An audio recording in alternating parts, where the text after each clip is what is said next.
اصل ضرورت تھی کہ یہاں اس نظام کو قائم کیا جائے، وہ نظام عدل اجتماعی، وہ جس میں حریت ہو، جس میں عام آدمی بھی خلیفہ وقت کو ٹوک سکے۔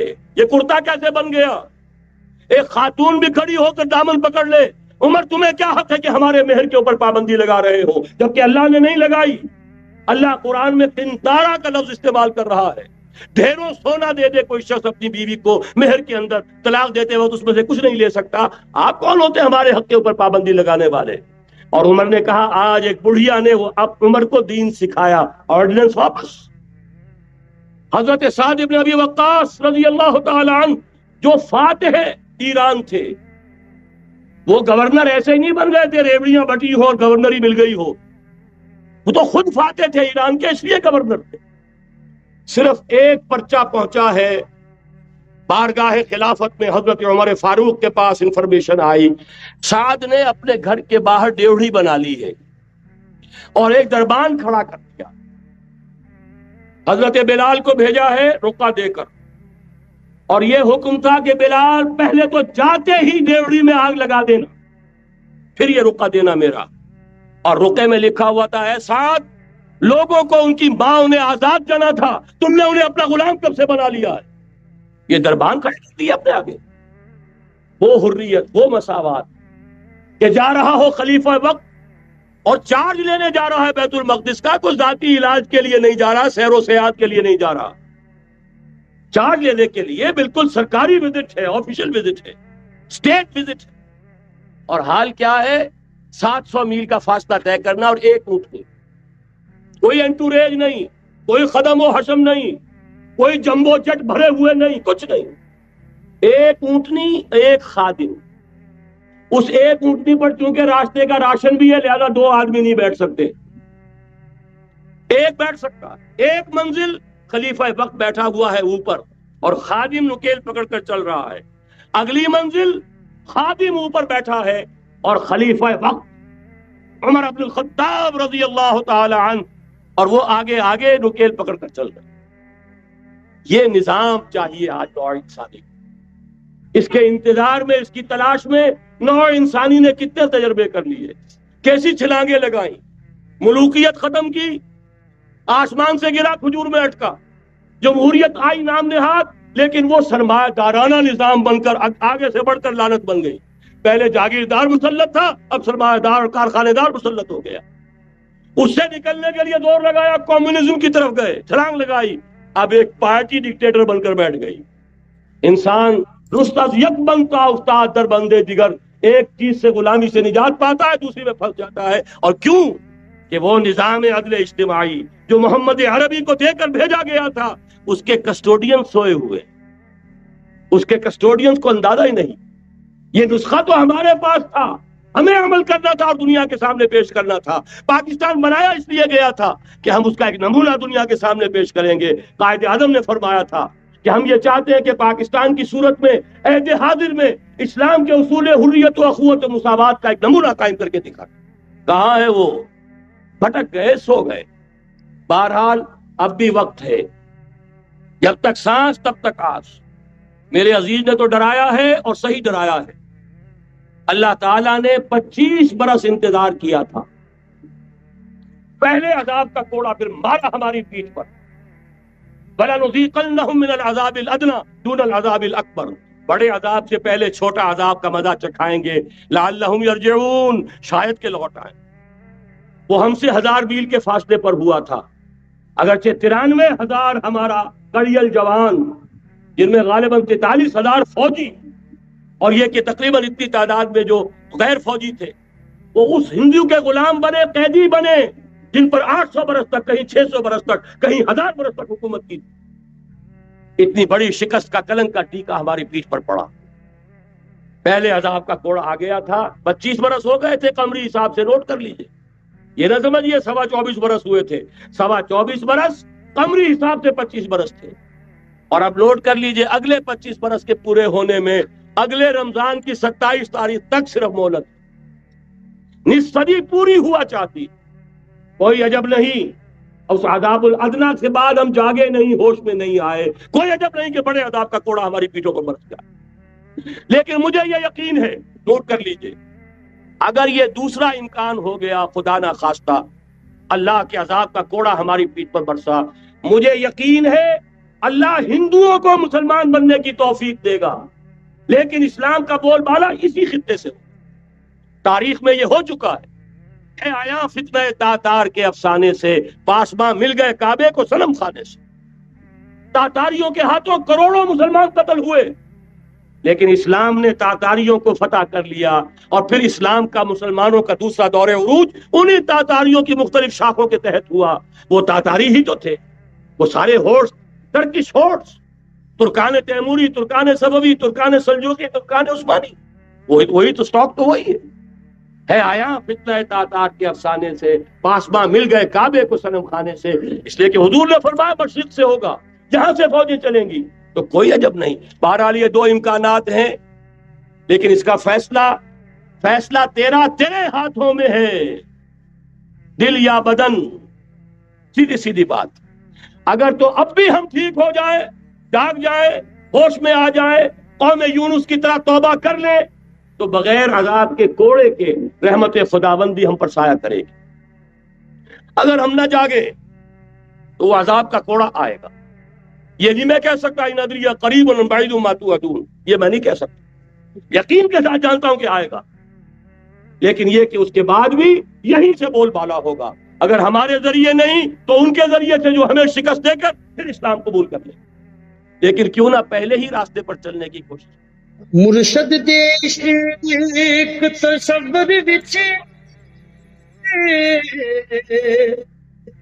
ایک ہور نظارہ ویکھ لیا۔ شعر مجھے بے دل کا یاد آ گیا۔ ستمست گر ہوست کشد کے بے سیر سر و سمندرا، تجھے غنچہ کم نہ دمیدئی در دل کشا چمن درا۔ یہ مولانا منتخب الحق صاحب قادری نے ایک کلاس میں پڑھا تھا، میں نے اس سے پہلے کبھی نہیں سنا تھا، لیکن یہ ان کے پڑھنے کے انداز کا اعجاز تھا اور میرے ذہن کی مناسبت کا مظہر تھا۔ مصیبت یاد ہو، ستم است، بڑا ہی ستم کا معاملہ ہے، بڑا ظلم ہے۔ اوسط کشد، کہ تمہیں خواہش نفس کھینچ کر لے جاتی ہے کہ بے سیر سر و سمندر آ کے چلو غنچے میں پھول دیکھیں، سر و سمن کی بہار دیکھیں۔ تجھے غنچہ کم نہ دمی تھی، تو خود ایک کھلا ہوا غنچہ درے دل کشا، کبھی اپنے دل کا دروازہ کھول، بچمن درا، یہ جو باطنی چمن اندر جو اللہ نے کھلا رکھا ہے، کبھی اس کے اندر آؤ، اس کی سے خارج کے پھولوں کی سیر کرتے پھرتے ہو، اپنے من میں ڈوب کر پاجا سراغ زندگی۔ بہرحال یہ لفظ آ گیا تھا کہ ہر پودا اللہ کا لگایا ہوا، اور وہ چاہتا ہے کہ یہ پھلے پھولے، کھلے کھلے، اس کی شخصیت پروان چڑھے، اس کے اندر تمام محاسن، اس کے تمام امکانات میں اس میں ودیعت کیے گئے پوٹینشلی بروئے تارا۔ تیسری بات یہاں پر وہ آیت نوٹ کر لیجئے، علیکم انفسکم لا یضرکم من ضل اذا اہتدیتم، سورہ مائدہ ہی کی آیت ہے۔ ہر انسان پر اصل ذمہ داری اس کی اتنی ہے، دوسروں کے لیے وہ دعوت، تلقین، نصیحت جو بھی کر سکے کرے، وہ اس کے درجے میں ہے، فرائض کی ذمہ داری۔ کوئی نہیں سنتا، کوئی نہیں مانتا، جائے جہنم میں ملے گا، میری کوتاہی ہوگی تو میں آ جاؤں۔ مجھے اس پہلو سے کام کرنا ہے کہ اپنا فرض، ورنہ یہ کہ لا تسألوا عن اصحاب الجحیم، آپ سے تو مواخذہ نہیں ہوگا کہ یہ جہنمی کیوں جہنم میں چلے گئے آپ کے ہوتے ہوئے۔ علیکم انفسکم لا یضرکم من ضل، لیکن چونکہ اس کا پھر وہ غلط مفہوم لیا گیا اور دور صحابہ ہی میں لیا جانے لگا، لوگوں نے دلیل بنایا اس سے کہ کیا ضرورت ہے دعوت کی، نصیحت کی، لم تعظون قوما اللہ مہلکہم او معذبہم عذابا شدیدا، یا یہ ہے کہ اپنے اس فرائض سے جی چرانے کے لیے منافقین، ضعفاء، ہر طرح کے لوگ تھے نا۔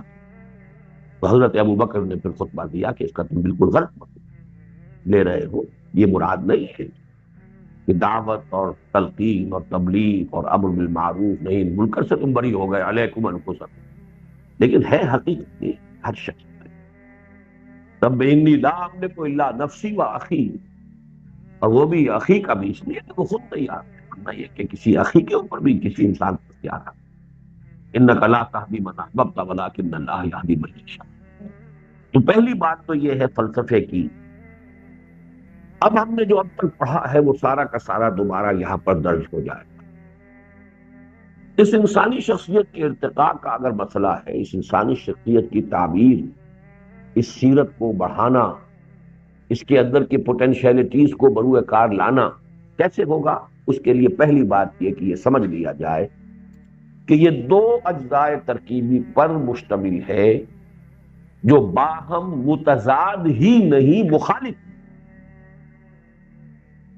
متضاد تو کسی شے کا ایک دوسرے کے متضاد ہونا ایکٹیولی ضروری نہیں ہے کہ وہ ایک دوسرے کو کنفرنٹ بھی کرے، تو مخالفہ یہ ہے در حقیقت رسا کشی ہے ان کے ماں، کھینچتان ہے ان کے، ایمان مجھے کھینچے ہے تو روکے ہیں مجھے کفر۔ انسانی شخصیت کے اندر دو متحارب متخالف عنصر ہے، جہاں جیسا کہ آپ نے پڑھا ہوگا عظمت صوم میں، جہاں مثلا مولانا مودودی کا جو فکر ہے اس نے ٹھوکر کھائی، یہ جدید فکر ہے۔ لہذا اصل میں کرنے کا کام کیا؟ جب یہ انالیسس ہے تو ایک کی تقویت اور تغذیہ، اس کے روحانی عنصر کی تقویت کا سامان کیجئے، اس کو غذا پہنچائیے، تغذیہ غذا سے باب تفصیل۔ دوسرے کی تربیت اور تزکیہ، یہ دو ایسپیکٹس ہو جائیں گے اس عمل کے، اس کی دو جہد کے۔ اس میں بڑے پیارے الفاظ نوٹ کر لیجئے جو رمضان مبارک کے ضمن میں آئے ہیں حدیث میں، کہ رمضان کے دنوں میں کوئی اللہ کی طرف سے منادی جو ہے ندا کرتا ہے، یا باغی الخیر اقبل و یا باغی الشر ادبر، اے خیر کے طالب آگے بڑھ، آگے بڑھ، کوشش کر، یہ نیکیوں کا موسم بہار ہے، اور اے شر کے طالب پیچھے ہٹ، لوٹ۔ تو در حقیقت ہمارے اندر ایک خیر کا ایلیمنٹ ہے، اسے بڑھائی، تقویت دی، اس کے تغذیہ اور تقویت کا اہتمام کیجیے، یہ ایک ایسپیکٹ ہو گیا۔ دوسرا ایسپیکٹ جو شر کی طرف کھینچنے والا ہے، ان النفس لامارۃ بالسوء، اس کو دبائیے، اسے کنٹین کیجیے، کرٹیل کیجیے، اس کی تہذیب کیجیے، اس کا تزکیہ کیجیے۔ اس تہذیب اور تزکیے کا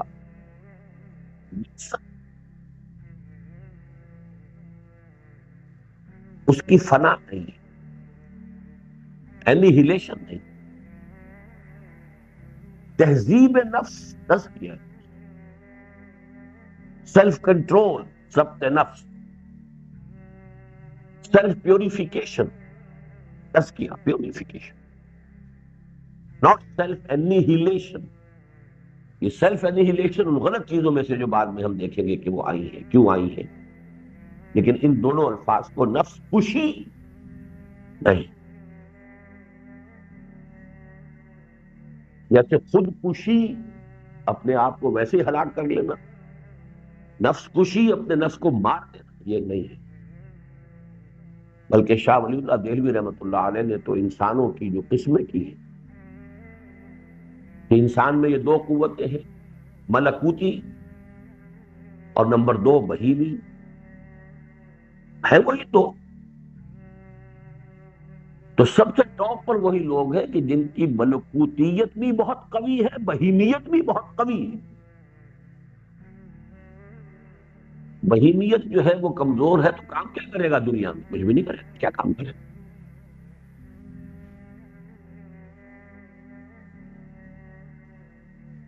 سب سے نیچے وہ ہیں جن کی بہیمیت ضعیف اور بہیمیت قوی اور ملکیت ضعیف۔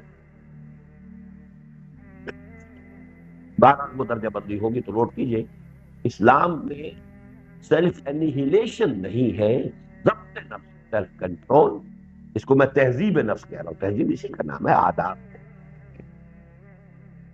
اور نمبر 2 پیوریفیکیشن، جس کا نتیجہ ایک نکلتا ہے. یہاں یہ لفظ میں وضع کر رہا ہوں، اس سے پہلے یہ لفظ اس معنی میں استعمال نہیں ہوا، لیکن یہ کہ یہ مانا جاتا ہے کہ اصطلاحات وضع کرنے کی ہر ایک کو آزادی ہوتی ہے. کوئی بھی سوچنے سمجھنے والا آدمی ہے، he has the right to coin his own terminology. یہ تحریر الروح ہے. تحریر یہاں پر حریت سے، liberation of the civil, liberation of the spirit. نفس کا دباؤ جو ہم نے پڑھا ہے عظمت صوم میں، کہ جتنی یہ بیڑیاں بھاری ہوگی روح اتنی ہی بندھی رہے گی، دبی رہے گی. جتنا ان کو ہلکا کریں گے وہ اتنی ہی اوپر جائے گی. تو روح کو آزاد کرنا اس نفس امارہ کے تسلط سے، لبریٹ کرنا.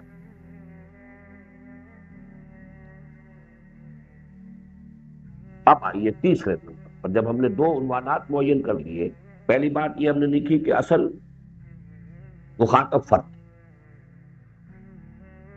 فرد کی تعمیر، ترقی، یہ دین کا اصل مطلب. دوسری بات یہ کہ فرد ہے 2 متضاد بلکہ متخالف و متحارب عناصر پر سے مرکب.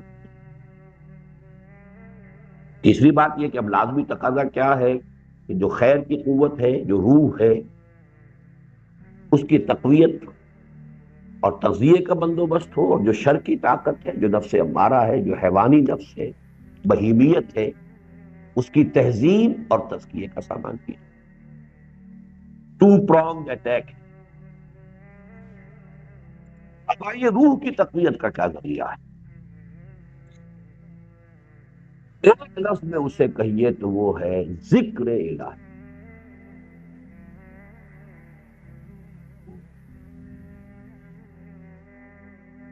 اس کا فلسفہ کیا ہے یہ اب آپ پڑھ چکے ہیں، ہماری کتابوں میں عام ہے. میری پہلا پمفلٹ چھپا ہے مسلمانوں پر قرآن مجید کے حقوق، ذکر اور آیات اس کے حوالے سے پوری وضاحت اس میں کرتا.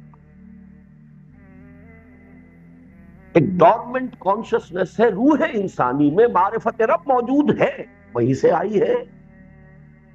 ہم کہہ نہیں سکتے کہ اللہ تعالیٰ کی ذات کے ساتھ لفظ جز، اس کا جز تو نہیں ہے، صادر تو وہیں سے ہوئی ہے.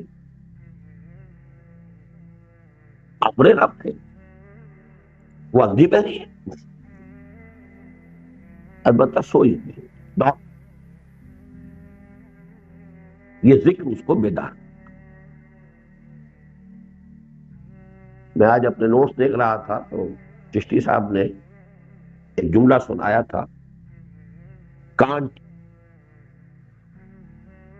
Hume awakened me from the dogmatic slumber. ہیوم کی کتابیں پڑھ کر کانٹ کہتا ہے کہ میں ایک اندھے عقیدے کے اس میں نیند میں سویا ہوا تھا، اس نے مجھے اویک کیا، جگایا. اسی طریقے سے ایک نظم ہے حفیظ جالندری کی، جاگ سود عشق جاگ. اور بالکل ہم نے بچپن میں یہ یوں سمجھیے کہ میرے ہائی اسکول کے بھی شاید ارلی ڈیزوں جب یہ گانا سنا تھا وہ مجھے آج بھی یاد.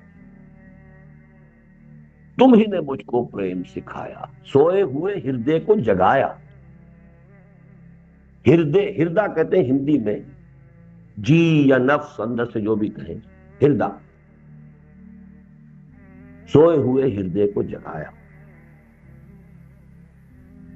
بڑی حقیقت ہے، سب کچھ اندر ہے. میں نے 2 الفاظ کہیں استعمال کیے ہیں، بلکہ وہ یہ ہے وہ مقصد بعثت نبوی کی جو اس روح کے اندر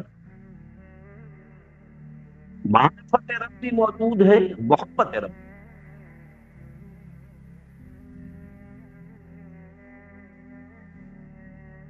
اس کو مثال یہی دی گئی ہے جو ہمارے صوفیاء نے دی ہے کہ اس کا تعلق ذات باری تعالیٰ کے ساتھ وہی ہے جو سورج کی کرن کا ہے سورج کے ساتھ.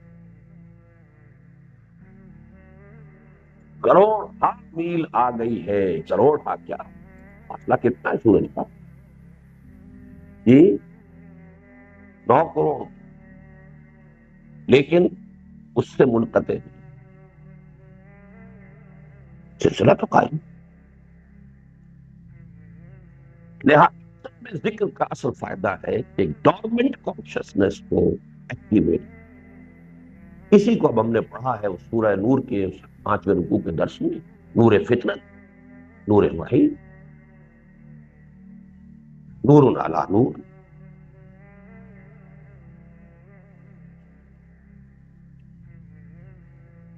اب اس سے ساری باتیں جوڑتے چلے جائیں گے. اب یہ چیزیں وہی ہیں جو ہماری پڑھی ہوئی ہیں، سمجھی ہوئی ہیں. اس ایک خاص عنوان کے تحت ہم اسے ایک نئی ترتیب سے ریویو کر رہے ہیں. احسان نام ہے ایمان کی گہرائی اور گہرائی کے اضافے. سارا معاملہ ایمان کا. اسلام نام ہے جبکہ ایمان صرف زبان پر ہے، at the tip of tongue, lip service تک ہے، زبانی اقرار ہے. یہ اسلام دل میں اتر گیا ہے. تصدیق بالقلب، یہ ایمان ہے. اور جب اس میں وہ شدت اور گہرائی پیدا ہو جائے، کام نہ کرنا. اب ہمارے اس سے اونچی کوئی اور مثال نہیں ہے. ہماری زبان ہے، اس کے لیے 12 تمثیل وہیں سے لانی پڑی ہے. کہاں سے لانی؟ اس لیے کہ میری آنکھوں کا دیکھا کیسے میں کیسے تسلیم کروں؟ یہ بات میں نے سنی. اس سے آگے ہمارے پاس یقین کے لیے کوئی استعارہ نہیں، کوئی تعبیر. پوری ایمان جب اس شدت کو پہنچ جاتا ہے کہ کانک تراہ فإن لم تکن تراہ فإنہ یراک، یا کم سے کم یہ استحضار ہو کہ اللہ مجھے دیکھ رہا. I am in his eyes. I am in his presence. جب یقین اس درجے کو پہنچ جاتا ہے میرے انسان بات کرتے ہیں. بات سارا کا سارا مسئلہ تو صرف ایمان کا ہے اور ہے کا ہے. قل آمنت باللہ ثم استقم، ان الذین قالوا ربنا اللہ ثم استقاموا تتنزل علیہم الملائکۃ ولا تخافوا ولا تحزنوا وابشروا بالجنہ. یہی مقام ولایت ہے. الا ان اولیاء اللہ لا خوف علیہم ولا هم يحزنون. وہی مقام یہاں بیان ہو رہا. اسی میں اب وہ سورہ مائدہ کی آیت بھی اپنے ذہن میں لے آئیے جس کو ہم نے آج اس کا عنوان میں بھی اس کی تلاوت میں نے کی تھی. ایمان، پھر احسان. اور احسان کیا ہے؟ وہ ایمان اس درجے کو پہنچ جائے کانک تراہ فإن لم تکن تراہ فإنہ یراک. یہی حدیث جبرائیل میں ہے، اخبرنی عن الاسلام اخبرنی عن الایمان اخبرنی.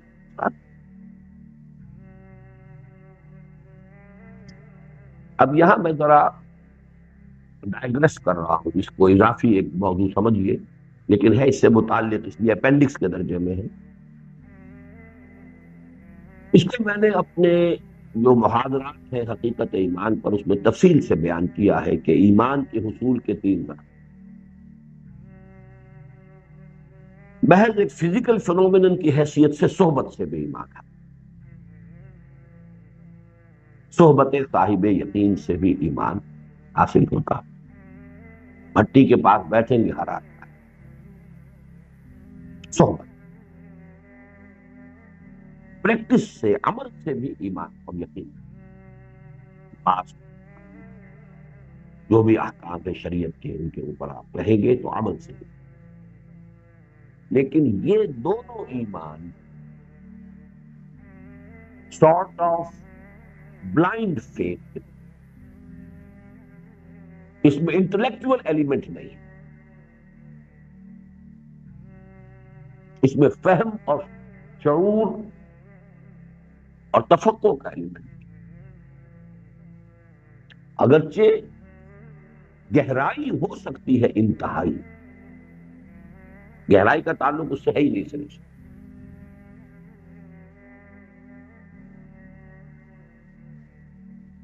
گہرائی تو ہوگی لیکن گیرائی کو اگر ہم وسعت کی معنی میں لیں، ایکسٹینٹ، وسعت، وسعت فکر و نظر وہ اس میں نہیں. میں گہرائی کو ادھر لے رہا ہوں شدت کے لیے، شدت یقین اور گہرائی جو وسعت فکر و نظر کے ساتھ وہ اس میں. اس ایمان کی کہ جس میں یہ انٹلیکچوئل ایلیمنٹ بھی ہو، گہرائی کے ساتھ گہرائی بھی ہو، وہ ایمان جو اعلیٰ وجہ البصیرت ہو، اعلیٰ بصیرت انا ومن اتبعنی کا مصداق ہو، وہ صرف وہ قرآن سے ملے گا اور کہیں سے.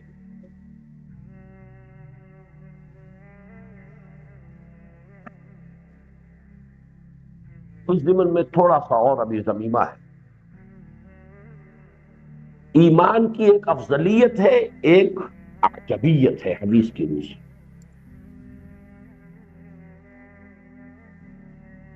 افضلیت جو ہے اس کی وہ صحابہ کرام کی مسلم ہے اہل سنت کے نزدیک. افضل ایمان ادنا سے ادنا صحابی کا ایمان بھی افضل ہے بڑے سے بڑے ولی اور بڑے سے بڑے انٹلیکچوئل کے ایمان سے غیر صحابی. لیکن ظاہر بات ہے صحابی میں بھی پھر فرق رہے گا. ضرور یہ نہ سمجھیے کہ وہاں صرف صحبت سے ایمان آئے. صحبت کا ایمان تو سب میں مشترک ہوگا، لیکن ان میں انٹلیکچوئل انہوں نے قرآن مجید سے جس طریقے سے اخذ کیا ہے تو یہ نہ سمجھیے کہ صحابہ کا معاذ اللہ ایمان it was divide of that element اور ڈیوائڈ آف دیٹ ڈائمنشن. تو لیکن کوئی صحابی ایسے ہو سکتے ہیں کہ جن کا وہ انٹلیکچوئل جو ہے وہ کیلیبر نہ ہو، وہ مقام نہ ہو، اور ان کے ہاں صرف بلائنڈ فیتھ ہو، لیکن وہ بلائنڈ فیتھ صحبت محمدی سے ملا صلی اللہ علیہ وسلم تو وہ افضل رہے گا قیامت تک. البتہ ایمان کا حسن عجبیت،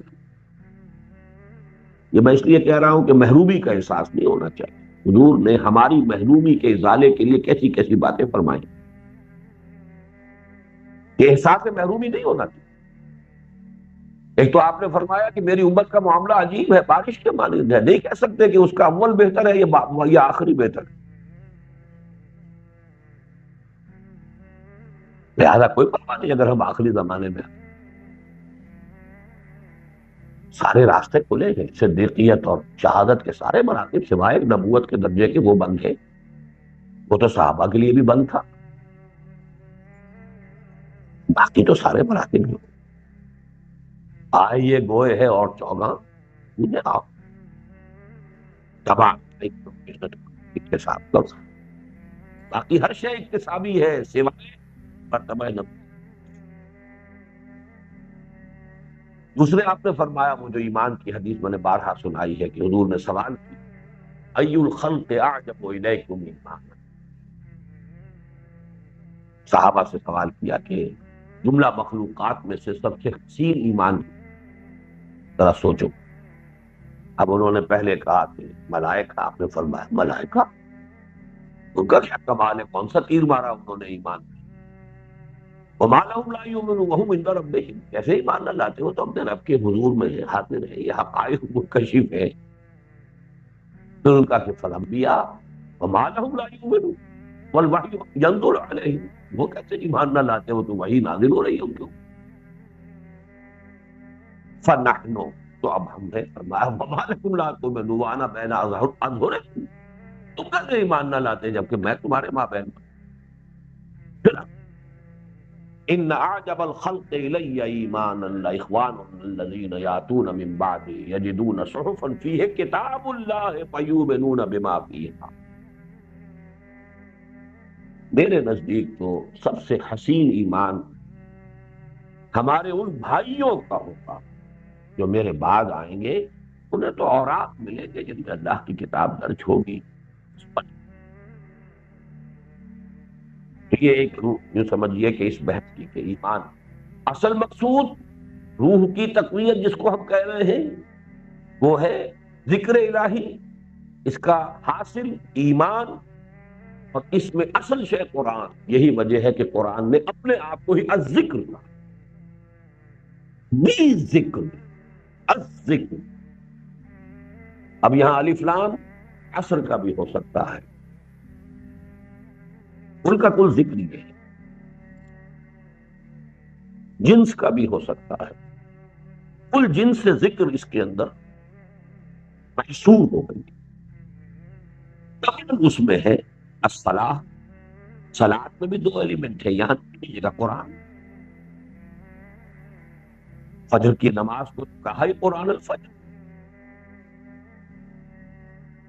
رات کی تہجد ہے تو قرآن کے ساتھ، اب انہیں لیل فتہجد بہی، جس پر سارا دور ہی ختم ہو چکا ہے، تہجد میری رہ گئی بہی ہے ہی نہیں۔ اور پھر صلاۃ میں جیسا کہ میں نے بارہا عرض کیا کہ اس میں ایک عملی ذکر بھی، رکوع، سجود، قیام، یہ بھی ذکر۔ تیسرے درجے میں اذکار مسنونہ، جو معمولات جو ہیں ان کے ساتھ ساتھ یاد کرتے رہیں۔ اچھا، اب جو ہم بحث کر رہے تھے تزکیہ نفس کی، اس کے اندر یہ ایمان کی بحث آ گئی، اور احسان کے حوالے سے ہم نے وہ بات سمجھ لی۔ اصل میں اس کا حاصل اب اس ٹرمینالوجی میں کیا ہے؟ تجلیہ روح، جس کو صوفیہ کہتے ہیں کہ جیسے یہ سورج کی جو کرن ہے یہ ٹھنڈی پڑتی، حرارت دیتی، ذکر کے ذریعے سے گویا کہ اس کو آپ نے یہاں سے گرم کرنا شروع کیا، روشن کرنا شروع کیا، اس کی روشنی بھی ختم ہوئی ہوئی ہے اس وقت، اس کی حرارت بھی ختم، اس کو روشن کرنا یہ تجلیہ ہے۔ اور یہاں بھی میں لفظ تحریر روح لانا چاہتا ہوں، لیکن یہاں تحریر حرارت، روح کا تجلیہ اور روح کو حرارت بہم پہنچانا، یہ ذکر میں ٹوٹل ذکر، اصل ذکر قرآن، پھر صلاۃ، پھر اذکار مسنون۔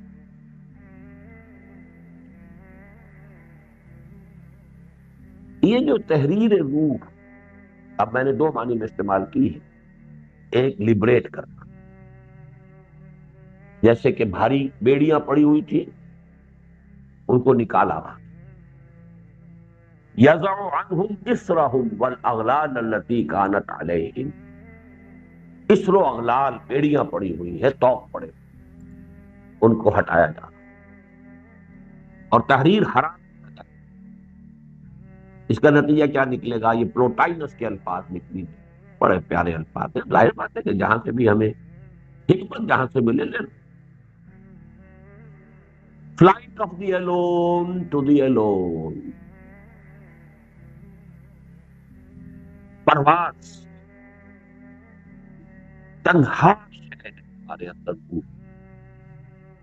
روح کا کسی سے رشتہ نہیں، نہ روح کسی کے باپ، نہ کسی کا بیٹا، نہ روح کسی کا شوہر، نہ روح کسی کی بیوی، تنہا انڈیویجولیٹی۔ اس کو اچھی طرح سمجھیے، جدید فلسفے میں بھی یہ جو کرب کا لفظ آیا ہے، ایگزسٹانشلزم، کرب، جو شخص ذرا بھی ذہنی اور نفسیاتی اعتبار سے حیوانی لیول سے بلند ہونا شروع ہوتا ہے، اس میں تنہائی کا احساس بڑھنا شروع ہوتا ہے۔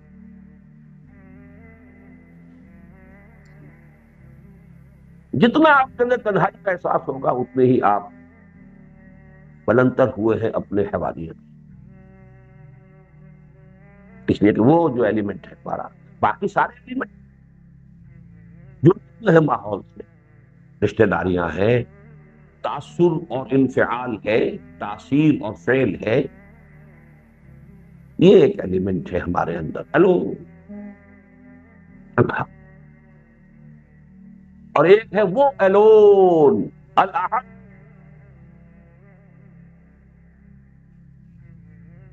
روح کی پرواز اللہ کی طرف، اور اپنے مرکز کی طرف مائل پرواز کا حسن،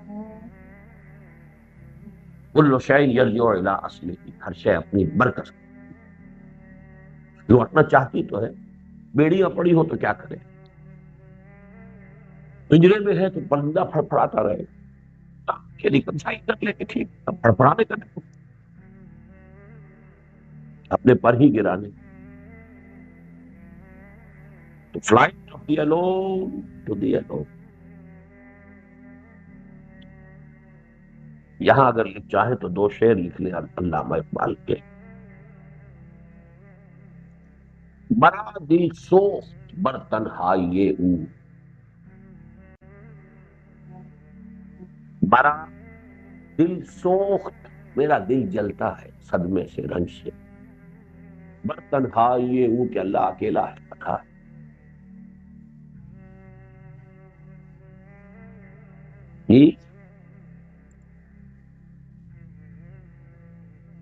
مرا دل سوخت بر تنہائی او،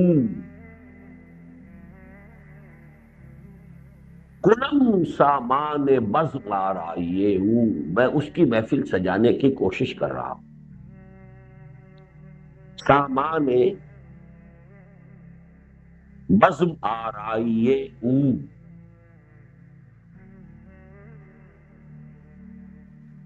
مثال دانا می کارم خودی را، جیسے دانے کو پروان چڑھایا جاتا ہے، پودا بنتا ہے، پالتا ہے، پوستا ہے کسان، میں اپنی خودی کی اسی طریقے سے پرورش کر رہا ہوں، پال.